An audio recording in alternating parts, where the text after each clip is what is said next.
Hello everyone, welcome to Classes with Poonam. Today we'll do the poem On the Grasshopper and Cricket given in class 8 NCERT English book Honeydew written by John Keats. Actually John kit एक nature poet हैं। उनकी जितनी भी poems हैं वो nature से ही relate करती हैं। इस पोएम में भी वो जो है नेचर के बारे में ही बता रहे हैं। वो हमें बताते हैं कि नेचर में जितने भी ऑब्जेक्ट हैं वो उन्हें पोइट्री लिखने के लिए इंस्पायर करते हैं। Whether the object is big और स्मॉल, हर एक ऑब्जेक्ट उन्हें पोइट्री क्रिएट करने के लिए इंस्पायर करता है।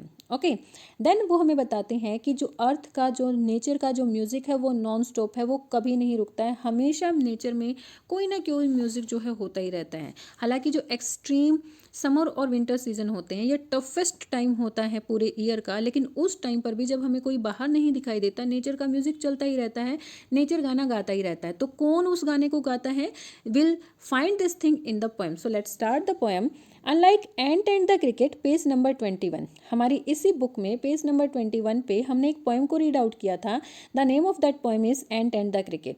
उस पोएम में एंट और क्रिकेट को एज अ कैरेक्टर यूज़ किया गया था। मीन्स उस पोएम के थ्रू पोएट ने हमें जो है टाइम की वैल्यूनेस के बारे में, टाइम कितना वैल्यूएबल है उसके बारे में हमें बताया था। क्योंकि जो समर सीजन है उसमें क्रिकेट इधर उधर मूव करता रहता है, एंजॉय करता रहता है, फूलों पे इधर उधर घूमता रहता है, गाना गाता रहता है और अपना खाना इकट्ठा नहीं करता है। तो जैसे ही विंटर सीजन आता है उसे फील होता है कि भाई उसके पास तो खाने के लिए अब कुछ है ही नहीं, वो तो भूखा ही मर जाएगा। तो वो एंट से हेल्प लेने के लिए जाता है।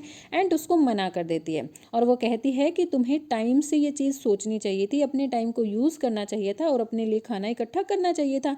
क्योंकि विंटर सीजन में जो एंट हैं, क्रिकेट हैं, मतलब छोटे छोटे इंसेक्ट हैं, वो हाइबरनेट हो जाते हैं, वो हमें दिखाई नहीं देते, इसीलिए वो समर सीजन में ही अपना खाना इकट्ठा करते हैं। Okay, which tells a story. तो एंट और क्रिकेट हमें एक स्टोरी बताते हैं, एक स्टोरी के थ्रू हमें एक मैसेज देते हैं। This is a nature poem. लेकिन अनलाइक इसके कंपैरेटिवली जो ऑन द ग्रास होपर और क्रिकेट है वो एक नेचर पोएम है। मीन्स यहाँ पर ग्रास होपर और क्रिकेट को एज ए कैरेक्टर यूज नहीं किया गया है, एज अ सिंबल यूज किया गया है।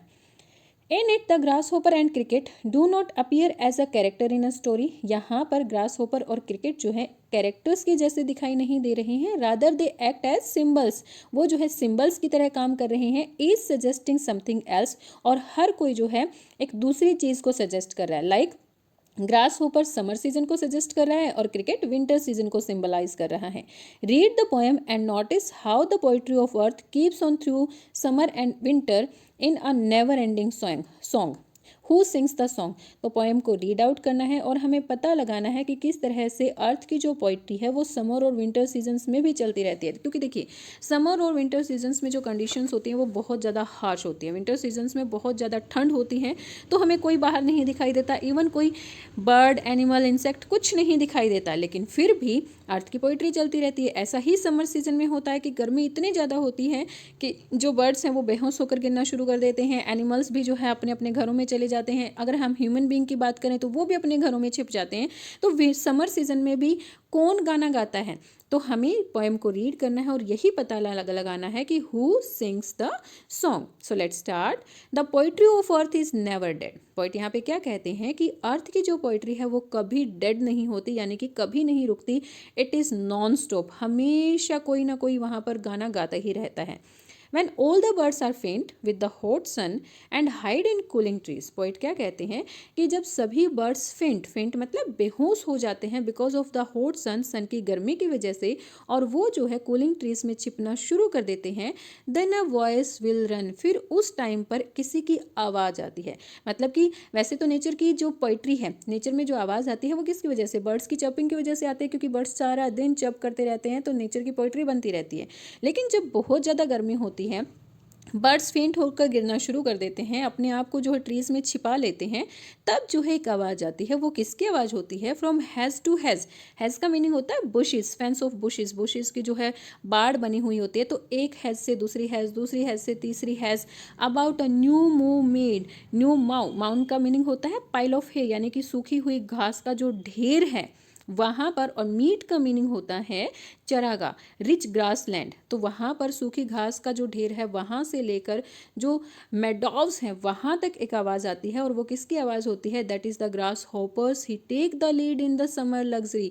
और ये आवाज़ होती है ग्रास होपर की आवाज़, जो कि आगे बढ़ता है गर्मी के मौसम में, यानी कि समर सीजन को एंजॉय करता है। जब समर सीजन हर किसी को परेशान करता है तो वो समर सीजन ग्रास होपर के लिए एक लग्जरियस टाइम होता है, उसको वो जो है एज ए लग्जरी यूज़ करता है और एक प्लेस से दूसरी प्लेस गाना गाते हुए हमेशा मूव करता रहता है. He has never done with his delights, for when he tired out with fun he rest at the ease beneath some pleasant weed. और वो जो है आगे बढ़ता रहता है, वह कुछ भी नहीं करता, यानी कि कोई काम नहीं करता, क्योंकि समर सीजन में क्या करना होता है, ग्रास होपर को अपना खाना इकट्ठा करना होता है ताकि विंटर सीजन में वो उसके काम आ सके. लेकिन ऐसा वो कुछ भी नहीं करता है, अपना कोई काम भी नहीं करता है और वो जो है इधर से उधर डिलाइट यानी कि हैप्पी होकर मूव करता रहता है. लेकिन जब वो थक जाता है तो ही rest at ease beneath some pleasant weeds. Weeds क्या होते हैं, अनवांटेड ग्रास. लेकिन जब वो थक जाता है तो जो अनवांटेड ग्रास होती है उसके नीचे वो थोड़ी देर के लिए रेस्ट करता है, फिर से ऊपर उठता है और फिर से जो है अपना गाना गाना शुरू कर देता है. तो यहाँ पर समर सीजन में पोएट ने बताया कि समर सीजन में जब हर कोई बंद चुप हो जाता है, बर्ड्स अपने नेस्ट में चले जाते हैं, एनिमल्स भी अपने घरों में चले जाते हैं और कोई आवाज़ नेचर से नहीं आती है, तो एक आवाज़ आती है और वो आवाज़ होती है ग्रास होपर की. तो इस पैरा के थ्रू भी पोएट हमें क्या बता रहे हैं कि जो नेचर का जो म्यूज़िक है वो कभी भी एंड नहीं होता है. Next, the poetry of earth is ceasing never. Ceasing का मतलब स्टॉप. तो अर्थ की जो पोइट्री है वो कभी भी स्टॉप नहीं होती है. On a lawn winter evening when the Frost, जब लॉन विंटर इवनिंग यानी कि अकेली लॉनली विंटर इवनिंग में जब फ्रोस्ट छाई हुई होती है, हर तरफ धुंध होती है, फ्रोस्ट का मीनिंग होता है मिस्ट, धुंध होती है, was worth in silence from a stone there shrills the cricket song is warmth increasing ever. तो वहाँ पर रोथ का मीनिंग ब्रोट आउट, वहाँ पर जो है इस साइलेंट को कोई तोड़ता है, क्योंकि हर जगह देखो मिस्ट होती है, फोग होती है, तो बिल्कुल हर जगह से चुप्पी छा जाती है. तो फिर वहाँ पर एक क्रीचर आता है जो इस साइलेंस को तोड़ता है और उसकी आवाज़ कहाँ से आती है, from the stone there shrills. Shrills मतलब तीखी जो आवाज़ होती है, तो स्टोन्स के नीचे से एक तीखी सी आवाज़ होती है और वो आवाज़ किसकी होती है, क्रिकेट की होती है. In warmth increasing ever and seems to one of the drowsiness as half lost the grasshoppers among some grassy hills.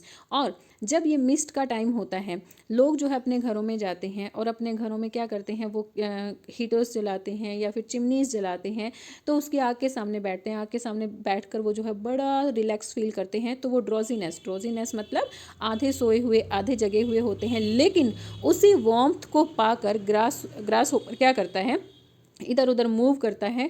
Cricket जो है उसी वार्मथ को पाकर और ज़्यादा तेज़ गाना शुरू कर देता है. मतलब जैसे उसको गर्मी मिलती है ना, तो वो और तेज़ गाना शुरू कर देता है. देखो ह्यूमन बीइंग जब उसको गर्मी मिलती है तो वो ड्रोजीनेस हो जाते हैं, यानी कि आधे सोए आधे जगे हो जाते हैं, ऊँघने लगते हैं. लेकिन उसी वार्मथ को पाकर क्रिकेट जो है ज़ोर ज़ोर से चिल्लाना शुरू कर देता है. जैसे ग्रास होपर समर सीजन में ग्रासी हील्स पर इधर उधर मूव करता है, वैसे ही यहाँ पर स्टोन्स के नीचे से, यानी कि इन पहाड़ियों में या फिर स्टोन्स के नीचे से जहाँ पर भी विंटर सीजन होता है, जहाँ पर भी ठंड होती है, वहाँ पर क्रिकेट जो है अपनी आवाज़ करना शुरू कर देता है. तो यहाँ पर पोइट बताना चाह रहे हैं कि विंटर सीजन की जब एक्सट्रीम कोल्ड होती है तब भी नेचर की पोइट्री बंद नहीं होती है. मीन्स नेचर हमेशा कुछ न कुछ आवाज़ करता ही रहता है. तो what do we learn from this poem, that nature is always happy. Nature is never sad. It always singing through the medium like grasshopper and the cricket. Means अपने किसी न किसी मीडियम के थ्रू वो हमेशा गाता ही रहता है, वो हमेशा हैप्पी रहता है. तो ऐसी ही सिचुएशंस हमारी लाइफ में भी आती हैं कि कई बार हमारे सामने टफ सिचुएशंस होती हैं. तो पोएट हमें मैसेज देना चाहते हैं कि इन टफ सिचुएशंस में हमें जो है पीछे नहीं हटना चाहिए, हमें दुखी परेशान नहीं होना चाहिए. जिस तरह से टफ सिचुएशन नेचर में आती है विंटर और समर सीजन के टाइम पर, लेकिन फिर भी नेचर हमेशा खुश रहता है, वो कभी सैड नहीं होता है. तो इन द सेम मैनर हमें भी हमेशा जो है अपनी टफ सिचुएशन का डट के सामना करना चाहिए, हमेशा खुश रहना चाहिए, कभी भी सैड नहीं होना चाहिए. So here we complete our poem. I hope you got it all the things. Please let me know in the comment section. Like and share my videos and subscribe my channel. Thank you. Bye bye. Keep learning.